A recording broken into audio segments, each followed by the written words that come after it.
The morning started like any other on New Haven. Captain Jake Morrison stood in the control room of the defense station, drinking his coffee and watching the sun rise over the mining colony. 50,000 people lived here, working in the mines or conducting research.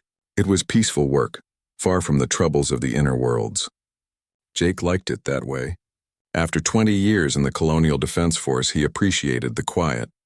Dr. Lisa Grant walked into the control room carrying her data pad. She was excited about something. Lisa always got excited about her archaeological finds. For the past 6 months, she had been studying an old artifact her team discovered in an abandoned station orbiting New Haven's second moon. "Jake, I finally cracked the encryption on that beacon," Lisa said. Her eyes sparkled with enthusiasm. "It's from the old colonial wars, over 600 years old." "Can you believe it?" "The thing still has power," Jake nodded politely. History was Lisa's passion, not his. He was more concerned with the present. "That's great, Lisa. What does it do?" "It's an emergency beacon, part of some old military network. I think it was designed to call for help if a colony was attacked. There are coordinates embedded in the code, dozens of them, all pointing to locations in deep space." Before Jake could respond, alarms blared throughout the station. His coffee cup slipped from his hand, shattering on the floor. Every screen in the control room turned red. Lieutenant Amy Price rushed to her console, her fingers flying across the controls. "Captain, we have multiple contacts dropping out of hyperspace," Amy said, her voice tight with tension. "Unknown ships. Large signatures. They're not broadcasting any identification codes." Jake moved to the tactical display. His stomach dropped. 20 vessels appeared on the screen, each one massive. They had the angular, aggressive design of warships. Not human warships. "Something else. Try to hail them," Jake ordered. "All frequencies." Amy worked her console.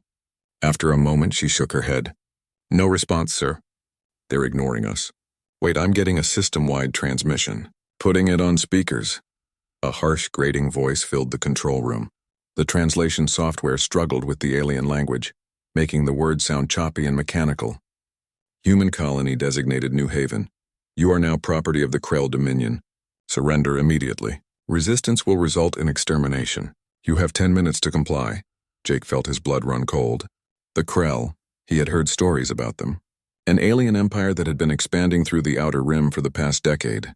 They took what they wanted and destroyed anyone who stood in their way. But New Haven was supposed to be too remote, too insignificant for them to notice.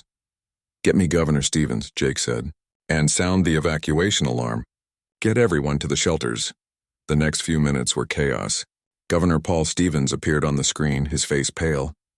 The elderly administrator had governed New Haven for 15 years and had never faced anything like this. Together they made the only decision they could. They would not surrender. The shelters deep underground could protect the civilians for a while, but New Haven had almost no military capability. Their defense station had shields and a handful of point defense weapons designed to stop asteroids, not warships. The Krell did not wait for an answer. Their ships moved into attack formation. The first energy beams lanced through space, striking New Haven's orbital platforms. Explosions blossomed in the darkness. Jake watched helplessly as 3 cargo stations were destroyed in seconds. "Raise shields," he ordered. "All available power to defensive systems." The defense station shuddered as Krell weapons hammered against the shields. Amy called out shield strength percentages, each number lower than the last. They had minutes, maybe less. Lisa grabbed Jake's arm. Her excitement from earlier was gone, replaced by fear.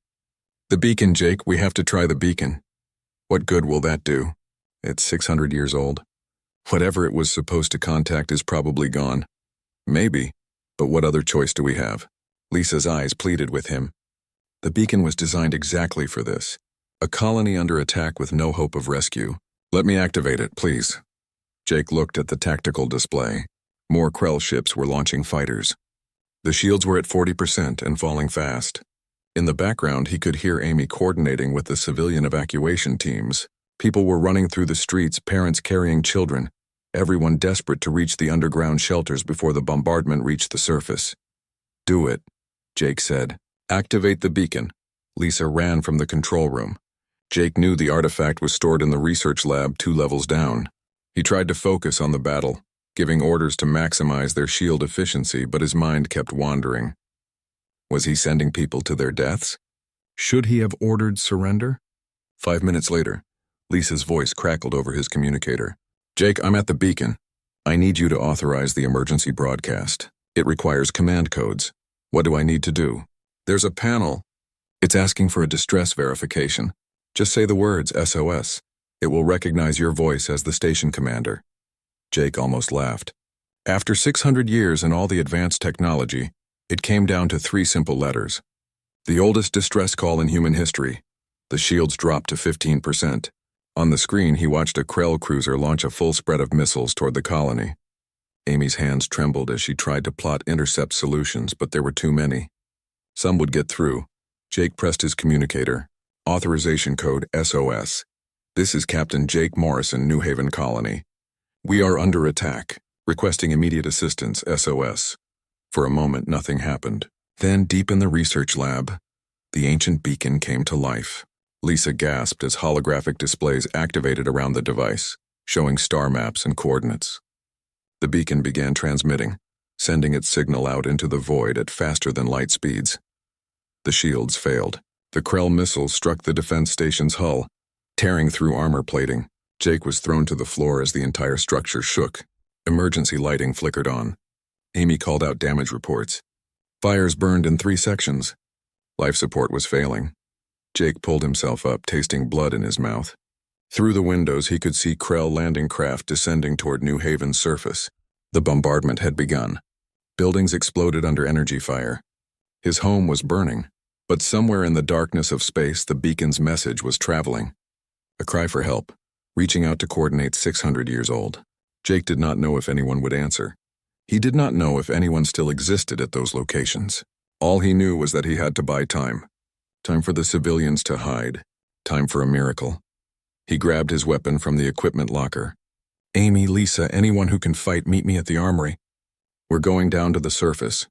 We're going to make these bastards work for every meter. The control room was dying around him, but Jake Morrison was not finished yet. He would hold the line. He would protect his people. And somewhere in his heart, he held on to a desperate hope that the beacon would find someone. That help would come. But the Krell were already landing and time was running out. In the darkness between stars, something stirred. The signal moved through space faster than light itself, reaching coordinates that had not been contacted in over 6 centuries. At each location, ancient systems began to wake. The first to receive the signal was the Valiant Dawn. She floated in the void, a massive warship 3 kilometers long, built in an age when humanity knew how to wage war. Her hull was scarred from old battles, but her systems were intact. Deep in her core, an artificial intelligence opened her eyes for the first time in 600 years. Admiral Karen White had been the finest military mind of her generation. When she died in the final battle of the colonial wars, the government had done something desperate. They copied her mind, her memories, her tactical genius into the most advanced AI ever created. She became the Valiant Dawn. She became the fleet. Karen analyzed the incoming signal. Emergency beacon. Authentication codes verified. Colony under attack. New Haven. She did not recognize the name, but the distress call was genuine. An automated response triggered deep within her programming. This was what she had been built for. This was why they had put her to sleep instead of decommissioning her. Throughout the ship, systems activated. The reactor, cold for 6 centuries, began generating power. Lights flickered on in empty corridors. Cryopods in the crew quarters received wake-up commands. Inside those pods, men and women who had gone to sleep after the last battle began to stir. Commander Ross Bennett opened his eyes. The cryopod hissed as it released him. His body felt heavy. Wrong. Cryosleep always left people disoriented, but this felt different. Worse. He stumbled out of the pod, naked and shivering. Around him, other pods were opening. His crew was waking up. Report. Ross croaked. His throat felt like sandpaper. Someone tell me what's happening. A voice responded from the ship's speakers. Calm, professional, female. Commander Bennett, this is Admiral White. Welcome back. We have received a distress call. Colony under attack. I am bringing all systems online and awakening the crew. Ross tried to make sense of her words. They had just won the war. The treaty had been signed. They were supposed to go home. Why would a colony be under attack? Admiral, what colony? Who's attacking? Unknown hostiles, designated as Krell Dominion. Colony designation New Haven. Commander, I need you on the bridge immediately. There is something you need to know. Ross pulled on his uniform from the locker beside his pod. Something felt wrong about it. The material seemed old, the style outdated even by their standards. He made his way through the ship, passing other crew members who looked equally confused. The valiant dawn was coming alive around them, but everything seemed slightly off. When he reached the bridge, Admiral White's holographic form was waiting. She looked exactly as he remembered, a stern woman in her 50s with gray hair and sharp eyes. But there was something in her expression now. Concern, maybe even fear. How long have we been asleep? Ross asked. 623 years, Commander. The words did not make sense. Ross stared at the hologram. That's not possible. The peace treaty put us on standby for 6 months, just until things settled down.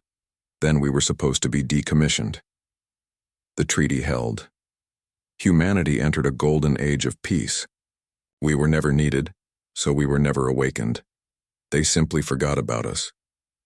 Karen's holographic form gestured to the main screen. But someone remembered to put those beacons in place, and now one has been activated. Ross sat down heavily in his chair. 600 years. Everyone he knew was dead. His parents, his friends, the woman he had planned to marry when he got home. All of them gone to dust centuries ago. He felt numb. I need you focused, Commander, Karen said, her voice gentle but firm. I know this is difficult, but right now somewhere out there humans are dying. They called for help. We are going to answer. Ross took a deep breath. She was right. He could fall apart later. Right now, people needed him. What's our status? All systems coming online. Weapons at 70% and charging. Engines at full power. I am in contact with the rest of the fleet. They are all waking up. The entire fleet. All 999 ships. Every Sentinel vessel that was placed in standby. The beacon reached all of them. Karen's hologram smiled slightly. Whoever attacked that colony is about to have a very bad day. Across the dark, in dozens of hidden locations, the scene repeated. Ancient warships woke from their long sleep. The Crimson Blade powered up its engines. The Steel Thunder charged its weapons. The Night Falcon activated its sensor arrays. Ship after ship, each one a monument to humanity's capacity for war, each one crewed by soldiers from another age. Chief Engineer Dan Cooper stood in the engine room of the Crimson Blade, watching as the massive reactors came online. He had been an engineer for 30 years before going into cryo-sleep. Now he was 630 years old, and the engines he had helped build were considered ancient. But they still worked. They still had power. Other crew members stumbled into the engine room looking lost and confused. Dan put them to work immediately. There was no time for explanations or grief. The ships needed to be ready. Lives depended on it. In the communications hub of the Valiant Dawn, Commander Bennett watched as Admiral White coordinated with the other ships. Her tactical mind was working at incredible speed, assigning positions, calculating jump coordinates, forming battle plans. The fleet had been scattered across space to avoid detection, but she was bringing them together. All ships report ready for jump, Karen announced. We will rendezvous at Rally Point Delta, then proceed as a fleet to New Haven. Estimated time to arrival, 4 hours and 37 minutes. Ross studied the tactical display. 1,000 warships, it seemed impossible. Admiral, do we know anything about these Krell? Their capabilities? Negative. According to the database I accessed from local networks, they are an unknown species. First contact was only a decade ago. They have been aggressively expanding through the outer rim. Karen paused. Commander, I should tell you something about the current state of humanity. We have achieved peace. Real, lasting peace. It has been over 500 years since the last human conflict. The colonies are prosperous. Technology has advanced, but the military has grown soft. Most modern ships are lightly armed. The Federation maintains a small defense force, but nothing like what we were. Ross understood what she was not saying. Humanity had forgotten how to fight. They had built a beautiful civilization on the assumption that war was a thing of the past, and now something from outside was threatening that peace. Then it's good they have us, Ross said quietly. Karen's hologram nodded. Indeed. The Sentinel fleet was designed for one purpose: war. We may be old, but we remember what the modern age has forgotten. She looked around the bridge at the crew members manning their stations. Gentlemen, ladies, I know you are confused. I know you are mourning everything you have lost, but right now, somewhere in this galaxy, humans are calling for help. We are going to answer that call. We are going to show whoever is out there that humanity has not grown so soft that we cannot defend our own. The crew straightened at their stations. Purpose replaced confusion on their faces. They were soldiers. They had trained for this. The fact that 6 centuries had passed did not change their duty. All ships, Karen broadcast across the fleet network. This is Admiral White. We have our orders. A human colony is under attack. We are going to save them. Charge your weapons. Plot your jumps. The Sentinel fleet is going to war. One by one, 1,000 warships activated their jump drives. Space twisted and bent around them. Reality tore open as they entered hyperspace. The ancient fleet was on the move, rushing through the void toward New Haven, toward battle, toward the destiny they had been built for. In his command chair, Ross felt a strange calm settle over him. Everything else might have changed, but this he understood. This was what he had trained for his entire life. The ship hummed with power around him. The crew worked with practiced efficiency. The weapons were charging. Help was coming to New Haven. The Krell just did not know it yet. Jake Morrison crouched behind a destroyed cargo hauler, breathing hard. His Defense Force uniform was torn and covered in dust. Blood ran down his left arm from a shrapnel wound, but he ignored it. Around him, the streets of New Haven burned. Buildings that had stood for 50 years were now rubble. The air tasted of smoke and chemicals. Beside him, Lieutenant Amy Price checked her weapon. She had a cut across her cheek and her eyes were hard. "We have maybe 20 defenders left in this sector," she said quietly. The Krell pushed everyone else back to the inner ring. 20. Jake had started with 150. Security officers, maintenance workers, anyone who could hold a weapon. They had been fighting for 3 hours, retreating block by block, making the Krell pay for every meter. But the aliens kept coming. For every one they killed, 5 more appeared.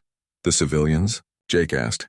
Most made it to the shelters. Governor Stevens is coordinating from the command bunker. But Jake, the Krell are bringing up heavy weapons. Those shelter doors won't hold forever. Jake nodded. He knew. They were not winning this fight. They were just buying time. Time for what? He was not sure anymore. The beacon had been activated hours ago. Maybe it had not worked. Maybe there was nobody left at those coordinates. Maybe they were going to die here alone in the dark. A Krell soldier appeared at the end of the street. The alien stood nearly 8 feet tall, covered in thick armor plating. Its forearms each held a weapon. The creature spotted them and roared, a sound like metal scraping stone. More Krell emerged behind it. Fall back, Jake ordered. Fighting retreat. Make them work for it. They ran through the burning streets, stopping at corners to fire back at their pursuers. Amy took down one Krell with a perfect headshot. Jake's shots were less accurate, but he kept the enemy from advancing too quickly. They reached a defensive barricade where more of their people waited. Dr. Lisa Grant was there somehow. She had no business being on the front line, but she clutched an old rifle and looked determined. When she saw Jake, relief flooded her face. The beacon is still transmitting, Lisa said. I set it to repeat the signal every 60 seconds. If anyone is listening, they'll hear it. If anyone is out there, Jake replied. He did not want to crush her hope, but he was losing faith. The Krell were organizing for another push. He could see them massing at the far end of the street. Kilometers above, in orbit around New Haven, Krell Commander Zarthok stood on the bridge of his flagship. The conquest was proceeding acceptably, though slower than anticipated. These humans fought with unexpected determination. No matter, the outcome was inevitable. His fleet controlled the space around the planet. His ground forces outnumbered the defenders 50-1. This colony would fall within hours. "Commander," his sensor officer called out. "The human beacon is still transmitting. Should we destroy it?" Zarthok considered. The beacon was sending a signal into deep space, but to where? The Krell had observed humanity for years before beginning their expansion. They knew humans had no significant military presence in this sector. The beacon was meaningless. Let it transmit. Perhaps other human colonies will hear it and learn to surrender more quickly. On the surface, the battle continued. Jake's group held the barricade for another hour before being forced back again. They were down to 15 people now. Ammunition was running low. Medical supplies were gone. But they kept fighting. In the command bunker deep underground, Governor Stevens watched the tactical displays with a heavy heart. The defense forces were being systematically eliminated. The Krell had begun deploying siege equipment near the shelter entrances. He had 50,000 civilians packed into spaces designed for half that number. When those doors failed, there would be nowhere left to run. He opened a communication channel to the surface. "Captain Morrison, this is Stevens. I want you to fall back to the shelters. You and your people have done enough." Jake's voice came back tired but firm. "With respect, Governor, we're not done yet. Every minute we hold gives you another minute." "We're staying." Stevens blinked back tears. These people were heroes. They deserved better than this. They deserved to be rescued. But rescue was not coming. He had accepted that. The universe was a dark place, and sometimes the good people died. Dr. Grant worked frantically in the research bunker, still trying to understand the beacon. She had managed to access more of its data files. What she found both amazed and terrified her. The beacon was part of a network called the Sentinel Protocol. It was designed as a final safeguard, a way to call for help when all other options were exhausted. The coordinates it transmitted pointed to mothballed warships from the old colonial wars, ships that should have been decommissioned 600 years ago. Lisa wanted to tell Jake what she had found, but the more she read, the less sense it made. The files talked about AI admirals, about fleets kept in permanent standby, about weapons that could crack planets. It seemed like fantasy. The colonial wars had been brutal, but surely the stories were exaggerated. Surely no one would build ships like that and then just leave them floating in space. She jumped as an explosion shook the bunker. The Krell were getting closer. Her hands trembled as she tried to work. Even if the beacon reached those coordinates, even if the ships were still there, they would take days to arrive. New Haven did not have days. They had hours at best. Jake's group had retreated to their final position, a reinforced plaza in front of the main shelter entrance. 12 defenders remained. Amy was still with him, along with Lisa, who had refused to stay in the bunker. The Krell surrounded them on 3 sides. This was the end. Jake knew it. His people knew it. But they stood their ground anyway. A Krell officer stepped forward, speaking through a translator device. "Humans, you have fought well. Surrender now. We will grant you quick deaths." Jake raised his weapon in response. "Come and take us," the Krell charged. Energy weapons lit up the plaza. Jake fired until his weapon clicked empty, then drew his sidearm. Beside him, Amy fell, struck in the chest. Lisa screamed. The Krell were everywhere, their forearms swinging weapons and claws. Jake felt something hit him hard in the ribs. He went down gasping. A Krell stood over him, raising a blade for the killing blow. Jake closed his eyes. He had done his best. He had bought his people time. He hoped it was enough. Far above, in the cold of space, something changed.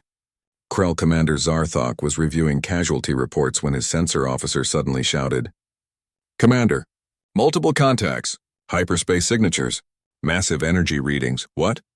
Zarthok moved to the sensor display. His blood turned cold. The screen showed impossible numbers. Hundreds of ships dropping out of hyperspace at the edge of the system. No, not hundreds, thousands, and they were huge. Each one registered larger than his flagship. "Identification?" he demanded. "Unknown, Commander. They match no known design." "Wait, receiving transmission. It is human." A female voice, calm and professional, filled the Krell bridge. "Attention unidentified vessels. This is Admiral Karen White of the Human Sentinel Fleet. You are in violation of Federation space. You have attacked a human colony. Power down your weapons and prepare to be boarded, or we will open fire. You have 60 seconds to comply." Zarthok stared at the display. The ships were arranging themselves in perfect military formation. Their weapon systems were charging. Power signatures were off the scale. Where had these ships come from? The Krell intelligence said humanity had no significant military force. He opened a channel to his own fleet. All ships battle formation. Prepare to engage. But even as he gave the order, Zarthok felt fear creeping into his hearts. There were too many of them. And the way they moved, the precision of their formation spoke of professional military discipline. These were not merchant ships or lightly armed patrol craft. These were warships. Real warships. Built for destruction. On the surface, Jake waited for the blade to fall. But it did not come. The Krell standing over him suddenly looked up at the sky. Its translator device was receiving something. Jake heard a human voice, faint but clear. New Haven, this is Admiral White of the Human Sentinel Fleet. Your distress call has been received. Hold your position. We are here. The Krell hesitated. Around the plaza, other Krell were receiving the same message. Confusion rippled through their ranks. Jake used that moment to roll away, grabbing a fallen weapon. The Krell turned back to him, but before it could strike, the sky lit up. Burning meteors streaked across the atmosphere. No, not meteors. Ships. Hundreds of small craft, atmospheric fighters, and dropships, all bearing the old symbols of Earth's colonial military. They tore through the Krell orbital positions like paper, laser fire cutting down the alien landing craft. The Krell around Jake began to retreat. Above them, the sky filled with human ships. Help had arrived. Against all odds, against all logic, someone had answered the call. The valiant Dawn led the fleet into the New Haven system with the precision of a blade. Admiral Karen White processed tactical data from 1,000 ships simultaneously, her AI mind coordinating the assault with perfect efficiency. She had fought in 73 major battles during the colonial wars.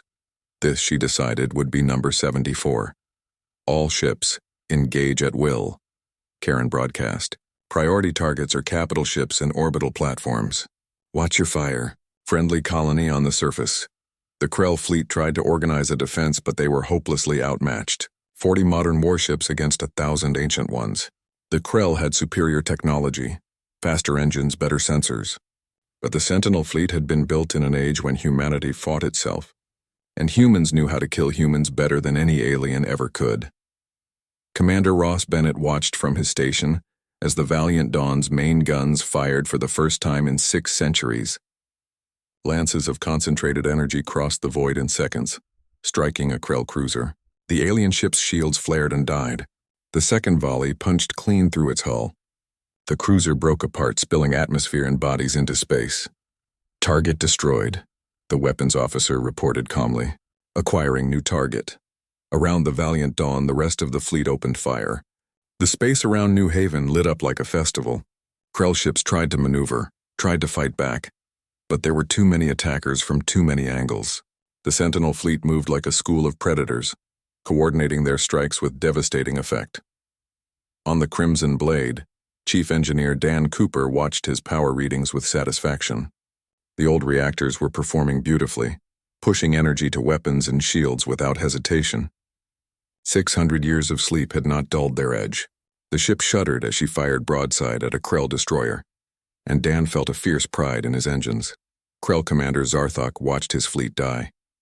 His flagship shook as human weapons battered against its shields. His tactical display showed ship after ship winking out of existence. The humans were not just defeating them, they were annihilating them. All ships retreat, Zarthok ordered. Break formation and jump to hyperspace. But Admiral White had anticipated that. She had positioned her ships to surround the system. Every escape vector was covered.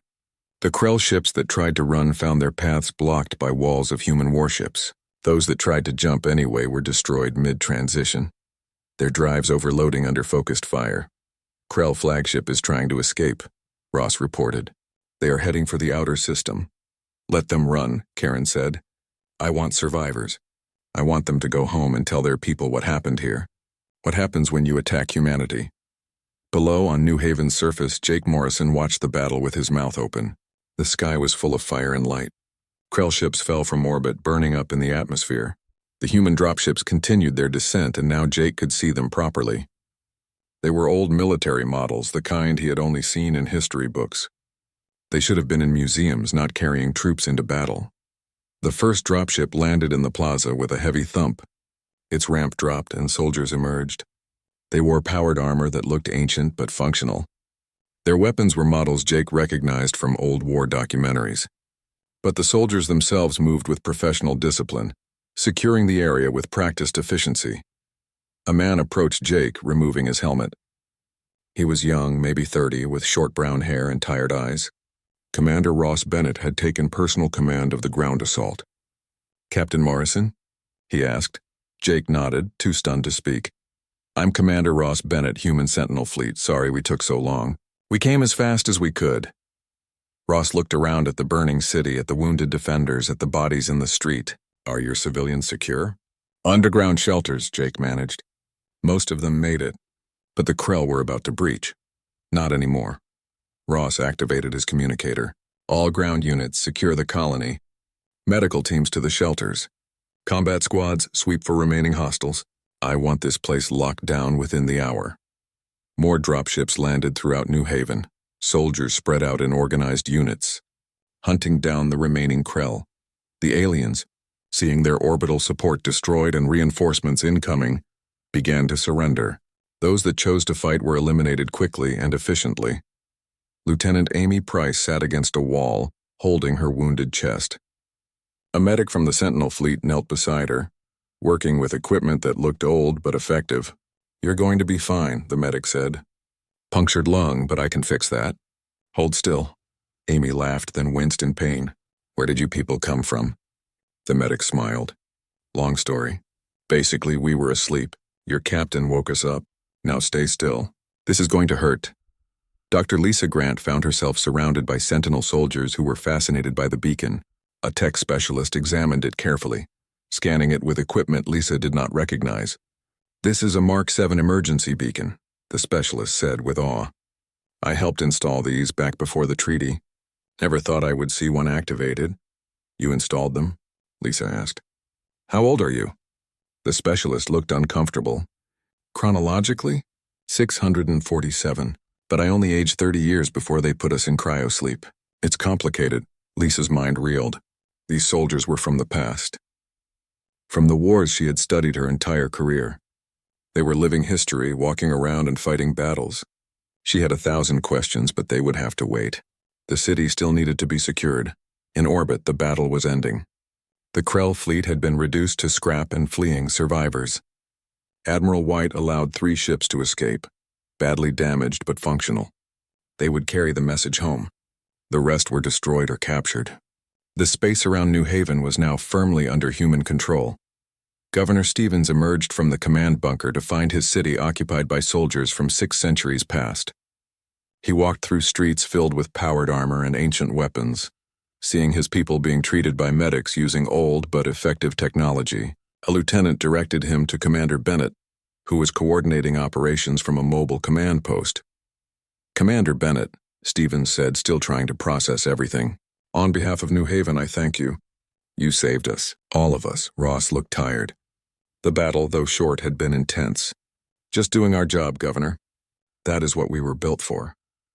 Protecting human colonies. But where did you come from?" The Federation military said help was days away. "We came from the past," Ross said simply. "Your Dr. Grant activated an old beacon. A very old beacon. It woke up the Sentinel fleet. Ships that were supposed to be decommissioned after the colonial wars ended. But someone decided to keep us in storage just in case. Today was just in case." Stevens looked up at the sky where enormous warships now orbited his planet. "How many ships do you have?" 1,000. "With full crews, all veterans of the colonial wars." Ross paused. "We missed the last 600 years, Governor. We went to sleep right after the peace treaty. When we woke up, it was today. Everyone we knew is gone. The war we fought is ancient history. But you needed help, so here we are." The weight of what Ross was saying hit Stevens hard. These soldiers had sacrificed everything. They had missed generations of human history. They had lost their families, their homes, their entire lives. And yet, when called upon, they had come without hesitation. "I don't know what to say," Stevens admitted. "Say thank you, and we will call it even," Ross replied with a small smile. Jake Morrison approached the command post, his arm now bandaged properly by a Sentinel medic. He saluted Ross, a gesture the commander returned. Sir, the city is secure. Krell resistance has ceased. We took about 200 prisoners. Good work, Captain. Your defense bought us the time we needed. If you had not held the line, the civilians would have been exposed when we arrived. Ross extended his hand. You fought well. Jake shook his hand. I just bought time. You won the battle. We did it together, Ross said. That is how it should be. Old and new fighting for the same cause. Above them, Admiral Karen White surveyed her fleet and the planet below. The battle was over. New Haven was safe, but she knew this was just the beginning. The Krell had attacked a human colony. Others would hear about this defeat. Some might be deterred. Others might seek revenge. The galaxy, she realized, was not the peaceful place the Federation believed it to be. She opened a communication to the Valiant Dawn's crew. All hands, this is Admiral White. The colony is secure. Well done, but our work is not finished. We need to report to Federation Command. We need to find our place in this new age. And we need to make sure this never happens again. The Sentinel fleet is awake. Let us remind the galaxy what that means. On New Haven's surface, as the sun set over the burning city, soldiers from two eras worked side by side. Ancient weapons and modern determination combined to bring order from chaos. Help had come. The impossible had happened, and humanity, it seemed, still knew how to defend its own. 3 days after the battle, New Haven was still recovering. Repair crews worked around the clock, clearing rubble and rebuilding what the Krell had destroyed. But the city was alive with activity, and more importantly, with hope. The settlers knew they had survived the impossible. In a temporary command center, Jake Morrison sat across from Commander Ross Bennett. Between them was a holographic display showing the Sentinel fleet in orbit. 1,000 warships, each one a piece of living history. Jake still had trouble believing they were real. The Federation government wants to meet with us, Ross said, rubbing his tired eyes. They are sending representatives. Should arrive in 2 days. What will you tell them? Jake asked. Ross smiled slightly. That is the question, isn't it? We are relics from a forgotten age. Weapons they thought they had put away forever. Some will see us as heroes. Others will see us as a threat. You saved us. You saved 50,000 people. That should count for something. It does. But fear is a powerful thing, Captain. The Federation has enjoyed peace for centuries. Now suddenly 1,000 warships appear out of nowhere, each one capable of cracking planets. Even if we mean no harm, our very existence changes the balance of power. Dr. Lisa Grant entered the command center, carrying her ever-present data pad. She had barely slept since the battle, spending every waking moment studying the Sentinel fleet and its history. Commander Bennett, I found something interesting in the beacon's data files. There are 63 other beacons scattered throughout human space. All of them are still active. Ross sat up straighter. 63? All operational? Yes. Each one linked to different fleet units. Smaller than yours, mostly cruiser groups and patrol squadrons. But if they all woke up, Lisa did the math in her head. We could be looking at over 3,000 ships total. All from the old wars. All on standby. My God, Jake breathed. The Federation has no idea these exist, do they? I don't think anyone remembers, Lisa said. The beacons were installed as a safeguard after the colonial wars. A way to ensure humanity would never be caught defenseless again. But that was 600 years ago. Records were lost, protocols were forgotten. Only the beacons remain, waiting for distress calls that never came. Until now. Ross stood and walked to the window, looking out at New Haven. Admiral White needs to know about this. If there are more ships out there, we need to coordinate with them. Make sure we are all on the same page before the Federation arrives. Aboard the Valiant Dawn, Admiral Karen White processed this new information with her usual efficiency. 3,000 ships, an entire ghost fleet sleeping in the dark. The implications were staggering. She opened a communication channel to her bridge crew. Commander Bennett reports there are additional beacon networks throughout Federation space. I am tasking survey teams to locate and document them. We need a complete picture of what assets remain from the old wars. Chief Engineer Dan Cooper spoke up from his console. Admiral, should we wake them? The other fleets? Karen considered. Not yet. They are safe where they are. If we need them, the beacons can call them. But right now, 1,000 ships is enough to make people nervous. 3,000 might cause panic. What about the Krell? Another officer asked. They attacked us. Shouldn't we retaliate? The 3 ships we allowed to escape will spread the word. They will tell the Dominion what happened here. That should make them think twice about attacking human colonies. Karen's holographic form looked thoughtful, but we should prepare for the possibility they might try again. The Krell expanded because no one stopped them. Now someone has. They may see that as a challenge. On New Haven's surface, Governor Stevens met with his advisors in a building that had been converted into a temporary government center. The colony's official structures were mostly destroyed, but the people were resilient. They would rebuild. But first, they had decisions to make. The Federation is sending President Helen Brooks herself, Stevens announced. She wants to meet with Admiral White and assess the situation. She will be here in 2 days. One of the advisors, a woman named Mary Cole who ran the mining operations, spoke up. What do we tell her? That we called for help and got an army from the past? She is going to have questions. We tell her the truth, Stevens said firmly. We were being slaughtered. Captain Morrison activated an old beacon out of desperation. The Sentinel fleet responded. They saved us. Whatever the political complications, that is the reality. Another advisor, an elderly man named Frank Liu, looked worried. The Federation military is not going to like this. 1,000 warships appearing without warning. Ships they have no control over. Some will call it a threat to civilian authority. Let them try, Jake said from where he stood by the door. He had been invited to observe the meeting. The Sentinel fleet saved this colony. Anyone who sees them as a threat instead of heroes is a fool. Captain Morrison is right, Stevens agreed. The Sentinel fleet may be old, but they proved themselves when it mattered. We owe them our support. 2 days later, President Helen Brooks arrived aboard a Federation diplomatic vessel. She was a woman in her 60s with silver hair and a reputation for tough decision-making. She had governed the Federation for 8 years through peace and prosperity. Now she faced a crisis unlike any in living memory. Admiral White met her in a conference room aboard the Valiant Dawn.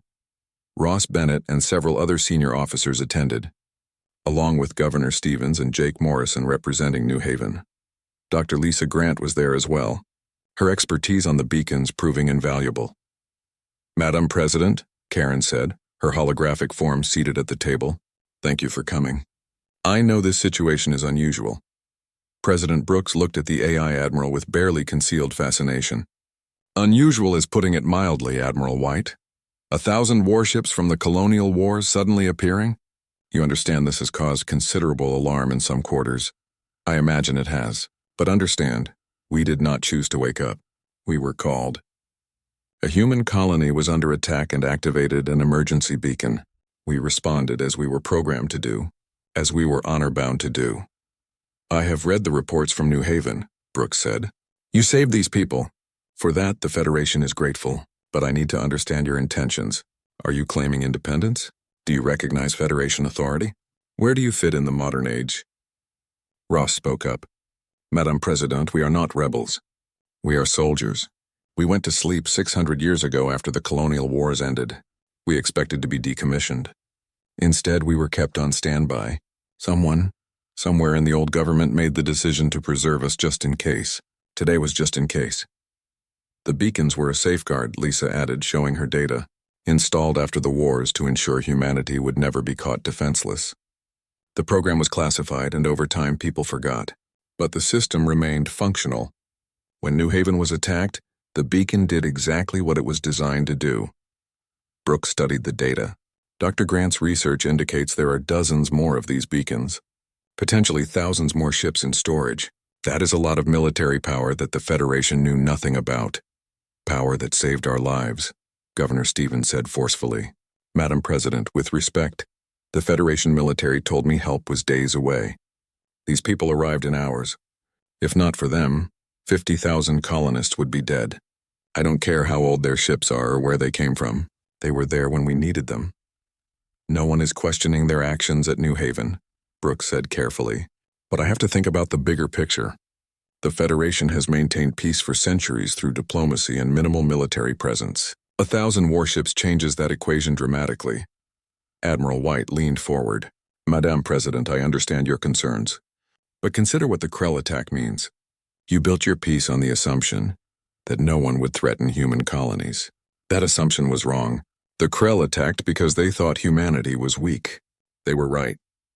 Your defense forces are scattered and light. You have prioritized prosperity over security. That worked beautifully until it didn't. Are you suggesting we militarize the Federation? Brooks asked sharply. I'm suggesting you be realistic, Karen replied. The galaxy is not empty and not everyone out there is peaceful. The Krell are expansionist. They will attack again. If not New Haven, then somewhere else. Your people need protection. We can provide that protection. But we need your support. The room fell silent. Everyone understood what was being negotiated. The fate of the Sentinel fleet, the future of Federation defense policy, the balance between peace and security, all of it hung in the balance. Finally, President Brooks spoke. What do you propose, Admiral? Keep us active as a rapid response force. We maintain patrols on the frontier, respond to emergencies, deal with threats that your civilian authorities are not equipped to handle. We remain under Federation authority but operate with tactical independence. In exchange, we get the resources we need to maintain our ships and our crews get citizenship in the modern era. We lost our time, Madam President. Give us a purpose in yours. Brooks considered carefully. The other beacons. The additional ships, what about them? We leave them sleeping unless needed, Karen said. But we reactivate.